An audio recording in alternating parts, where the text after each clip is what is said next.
ನರೇಂದ್ರ ಮೋದಿಯವರು ಭಾಳಷ್ಟು ದುರ್ಬಲಗೊಂಡಿದ್ದಾರೆ. ಯಾಕಂದರೆ ಅವರು ಚಂದ್ರಬಾಬು ನಾಯ್ಡು ಮತ್ತು ನಿತೀಶ್ ಕುಮಾರ್ ಅವ್ರ ಮೇಲೆ ಅವಲಂಬಿತಾಗಿದ್ದಾರೆ.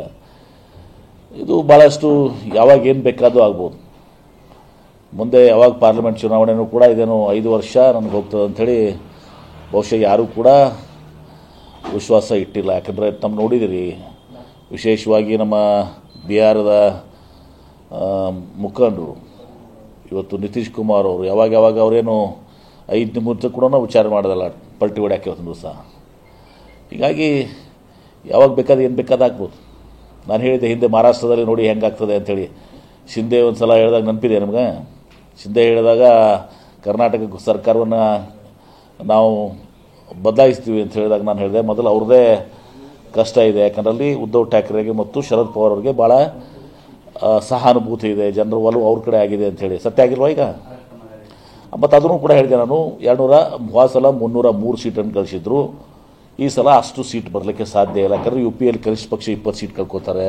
ನರೇಂದ್ರ ಗೌಡ HF ಹಸು ಸಾಕಣೆಯಿಂದ ವರ್ಷಕ್ಕೆ 18 ಲಕ್ಷ ಗಳಿಸ್ತಿದ್ದಾರೆ. ನೀವು ಕೂಡ ಅವರಿಂದ ಕಲಿಬೇಕಾ? ಅವ್ರ ಜೊತೆ ವಿಡಿಯೋ ಕಾಲ್ನಲ್ಲಿ ಮಾತಾಡಬೇಕಾ? ಈಗಲೇ ಫ್ರೀಡಮ್ ಆ್ಯಪ್ ಡೌನ್ಲೋಡ್ ಮಾಡಿ.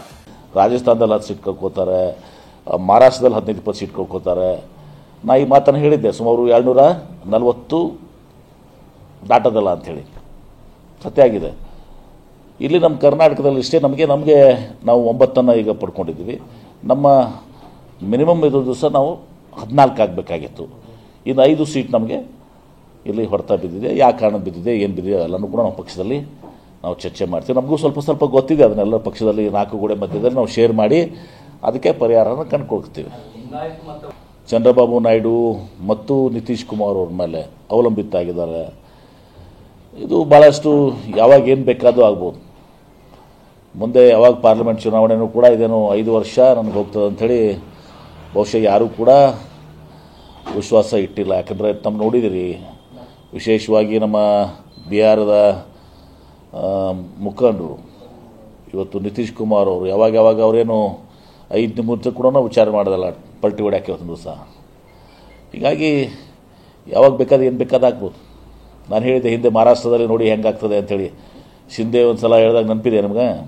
ಶಿಂದೆ ಹೇಳಿದಾಗ ಕರ್ನಾಟಕ ಸರ್ಕಾರವನ್ನು ನಾವು ಬದಲಾಯಿಸ್ತೀವಿ ಅಂತ ಹೇಳಿದಾಗ ನಾನು ಹೇಳಿದೆ ಮೊದಲು ಅವ್ರದ್ದೇ ಕಷ್ಟ ಇದೆ. ಯಾಕಂದ್ರೆ ಅಲ್ಲಿ ಉದ್ಧವ್ ಠಾಕ್ರೆಗೆ ಮತ್ತು ಶರದ್ ಪವಾರ್ ಅವ್ರಿಗೆ ಭಾಳ ಸಹಾನುಭೂತಿ ಇದೆ, ಜನರ ಒಲವು ಅವ್ರ ಕಡೆ ಆಗಿದೆ ಅಂಥೇಳಿ. ಸತ್ಯ ಆಗಿಲ್ವಾ ಈಗ?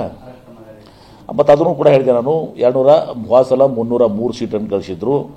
ಈ ಸಲ ಅಷ್ಟು ಸೀಟ್ ಬರಲಿಕ್ಕೆ ಸಾಧ್ಯ ಇಲ್ಲ. ಯಾಕಂದರೆ UPಯಲ್ಲಿ ಕನಿಷ್ಠ ಪಕ್ಷ 20 ಸೀಟ್ ಕಳ್ಕೋತಾರೆ.